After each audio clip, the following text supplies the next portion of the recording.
नमस्ते बच्चों। आज मैं आप लोगों को क्लास 9 संचयन भाग 1 का पाठ गिल्लू, जिनकी लेखिका महादेवी वर्मा जी हैं, आज मैं इसका एमसीक्यू पढ़ाने जा रही हूं, क्योंकि इस बार आप लोगों को एग्जाम में एमसीक्यू भी पूछे जाएंगे। और इससे पहले बच्चों मैं क्लास 9, क्लास 10 कृतिका, क्षितिज, स्पर्श, संचयन, इसका मैं सारा एमसीक्यू बना चुकी हूँ। फुल एक्सप्लेनेशन, समरी और क्वेश्चन आंसर भी बनाई हूँ। हिंदी व्याकरण भी पढ़ा चुकी हूँ। तो उन सब को देखने के लिए आप ऊपर दिए गए आई बटन पर क्लिक करके देख सकते हैं, या नीचे दिए गए डिस्क्रिप्शन बॉक्स में देख सकते हैं, या प्लेलिस्ट में जाकर देख सकते हैं। और बच्चों, आप मुझे इंस्टाग्राम, फेसबुक और ट्विटर पर भी फॉलो कर सकते हैं। तो अभी हम लोग गिल्लू चैप्टर का एमसीक्यू पढ़ेंगे। पहला प्रश्न है, गिल्लू संस्मरण किसके द्वारा लिखा गया है? क धर्मवीर भारती, ख मधुकर उपाध्याय, ग श्री राम शर्मा, घ महादेवी वर्मा। तो गिल्लू संस्मरण किसके द्वारा लिखा गया है? इसका उत्तर है घ महादेवी वर्मा जी द्वारा लिखा गया है। गिल्लू पाठ के माध्यम से हमें क्या प्रेरणा मिलती है? क हमें कार्य परिश्रम से करना चाहिए, ख हमें पशु पक्षियों से प्रेम रखना चाहिए, ग हमें पशु पक्षियों से सावधान रहना चाहिए, घ हमें आज का कार्य कल पर नहीं छोड़ना चाहिए। तो गिल्लू पाठ के माध्यम से हमें क्या प्रेरणा मिलती है? इसका उत्तर है ख हमें पशु पक्षियों से प्रेम करना चाहिए। तीसरा प्रश्न है, सोन जूही की हरी हरी लताओं में कौन छुप कर बैठता था? क गिल्लू नाम गिलहरी, ख खरगोश, ग नीलकंठ नाम मोर, घ हरियाल नाम तोता। हरियल नाम तोता। तो सोन जूही की हरी हरी लताओं में कौन छुप कर बैठता था? इसका सही उत्तर है क गिल्लू नाम गिलहरी। चौथा प्रश्न है, लेखिका ने काक भुसुंडी किसे कहा है? क एक ऋषि को, ख एक तोते को, ग एक कौवे को और घ कोयल को।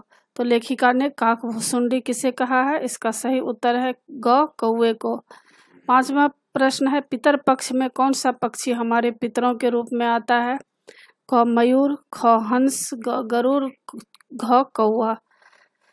तो पितर पक्ष में कौन सा पक्षी हमारे पितरों के रूप में आता है? इसका सही उत्तर है घ कौवा।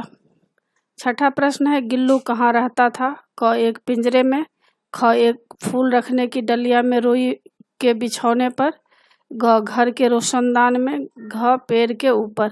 तो गिल्लू कहाँ रहता था? इसका उत्तर है ख फूल रखने की डलिया में रुई के बिछौने पर। सातवां प्रश्न है, भूख लगने पर गिल्लू कैसी आवाज निकालता था?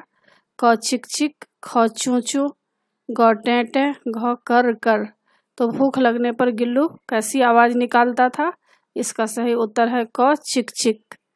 आठवां प्रश्न है, गिल्लू का प्रिय खाद्य क्या था? क अंगूर, ख बादाम, ग काजू, घ किशमिश। तो गिल्लू का प्रिय खाद्य क्या था, मतलब भोजन उसका? इसका उत्तर है ग काजू। प्रश्न संख्या 9, जब लेखिका अपने कमरे में नहीं होती थी तब गिल्लू क्या करता था? क एक पेड़ पर खूब मस्ती करता था, ख कमरे के रोशनदान में जाकर बैठ जाता था, ग खिड़की की खुली जाली द्वारा बाहर चला जाता था और दिन भर गिलहरियों के झुंड का नेता बनकर डाल पर उछलता कूदता रहता था, घ फूलों की डलिया में छिपकर बैठ जाता था। तो प्रश्न क्या है, जब लेखिका अपने कमरे में नहीं होती थी तब गिल्लू क्या करता था? इसका उत्तर है ग खिड़की की खुली जाली द्वारा बाहर चला जाता था और दिन भर गिलहरियों के झुंड का नेता बनकर डाल पर उछलता कूदता रहता था। 10वां प्रश्न है, अपना प्रिय खाद्य न मिलने पर गिल्लू क्या करता था? क खाने की अन्य चीज़ों को खाता था, ख लेखिका की मेज पर आकर बैठ जाता था, ग रुष्ट होकर बाहर चला जाता था, घ खाने की चीज़ों को लेना बंद कर देता था या उन्हें झूले से नीचे फेंक देता था। तो अपना प्रिय खाद्य न मिलने पर गिल्लू क्या करता था? इसका उत्तर है घ खाने की चीज़ों को लेना बंद कर देता था या उन्हें झूले से नीचे फेंक देता था। 11 नंबर प्रश्न है, गिल्लू सुराही पर क्यों लेट जाता था? क गर्मियों से बचने के लिए, ख अन्य जीवों से बचने के लिए, ग जल पीने के लिए, घ मस्ती में आकर लेट जाता था।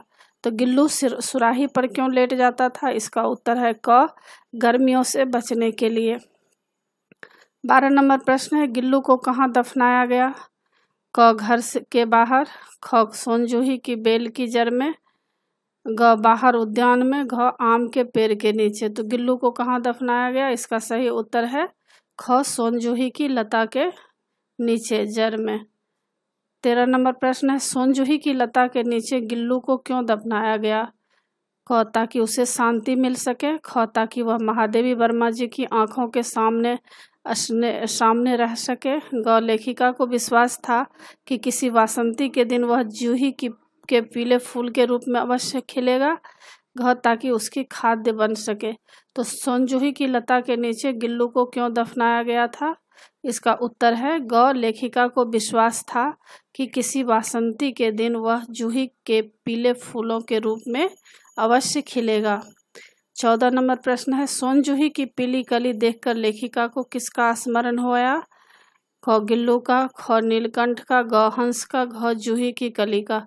तो सोनजूही की पीली कली देखकर लेखिका को किसका स्मरण याद हो आया? इसका उत्तर है क गिल्लू का। 15 नंबर प्रश्न है, कौवा समादरित प्राणी क्यों है? क वह काँव काँव करता है, ख वह बहुत दुष्ट है, ग वह बहुत चालाक है, घ वह प्रियजनों के आने का संदेश देता है। तो कौवा समादरित प्राणी क्यों है? इसका उत्तर है घ वह प्रियजनों के आने का संदेश देता है। 16 नंबर प्रश्न है, कौवे को अनादरित प्राणी क्यों कहा जाता है? क कौवा कुछ भी खा लेता है, ख कौवा बच्चों को परेशान करता है, ग कौवे की काँव काँव को अवमानना के अर्थ में प्रयुक्त किया जाता है, घ कौवा अतिथियों को बुला लेता है। तो कौवे को अनादरित प्राणी क्यों कहा जाता है? इसका उत्तर है ग कौवे की काँव काँव को अवमानना के अर्थ में प्रयुक्त किया जाता है। 17 नंबर प्रश्न है, गिलहरी के घायल बच्चे का उपचार किस प्रकार किया गया? क घायल बच्चों के घावों को रक्त से पोंछा गया, घ घाव पर पेनिसिलिन का मरहम लगाया गया, ग फिर उसको अस्पताल ले गया और घ क और ख कथन सत्य है। तो इसका उत्तर क्या है? गिलहरी के घायल बच्चे का उपचार किस प्रकार किया गया? इसका उत्तर है घ क और ख सत्य है, यानी घायल बच्चों के घावों को रक्त को पोंछा गया और घावों पर पेनिसिलिन का मरहम लगाया गया। तो घ उत्तर सही है। 18 नंबर प्रश्न है, लेखिका के अस्वस्थ होने पर गिल्लू क्या भूमिका निभा रहा था? क परिचारिका की भूमिका, ख चिकित्सक की भूमिका, ग मित्र की भूमिका, घ घर के सम्मानित सदस्य की। तो लेखिका के अस्वस्थ होने पर गिल्लू क्या भूमिका निभा रहा था? इसका उत्तर है क परिचारिका की भूमिका। 19 नंबर प्रश्न है, गिलहरियों का जीवन कितना होता है? क 1 वर्ष, ख 2 वर्ष, ग 3 वर्ष, घ 5 वर्ष। तो गिलहरियों का जीवन कितना होता है? इसका उत्तर है ख 2 वर्ष। 20 नंबर प्रश्न है, गिल्लू को कौन सी लता सबसे अधिक प्रिय थी? क बेल की लता, बेले की लता, ख चमेली की लता, ग सोनजूही की लता, घ करेले की लता। तो गिल्लू को कौन सी लता सबसे अधिक प्रिय थी? तो उत्तर है ग सोनजूही की लता। तो 20 प्रश्न है बच्चों यहाँ पर, और 20 प्रश्न के देखिए यहाँ उत्तर भी दिए गए हैं। सारे प्रश्न में मैं चिन्ह लगा दी हूँ, तो आपको कोई भी दिक्कत नहीं आएगी। और इसी के साथ बच्चों पाठ की समाप्ति होती है। आशा है आप लोगों को सारा पाठ अच्छी तरह समझ में आ गया होगा। एग्ज़ाम के लिए अच्छी तरह तैयार कर लीजिएगा। और बच्चों आप मेरे चैनल देवज नागरी को ज़रूर सब्सक्राइब कीजिएगा, और सब्सक्राइब के बगल में बेल आइकन बटन है उसे क्लिक कीजिएगा, लाइक कीजिएगा और शेयर कीजिएगा। कमेंट्स ज़रूर कीजिएगा कि आपको यह पाठ कैसा लगा। नए पाठ के साथ फिर मिलूँगी मैं बच्चों। धन्यवाद।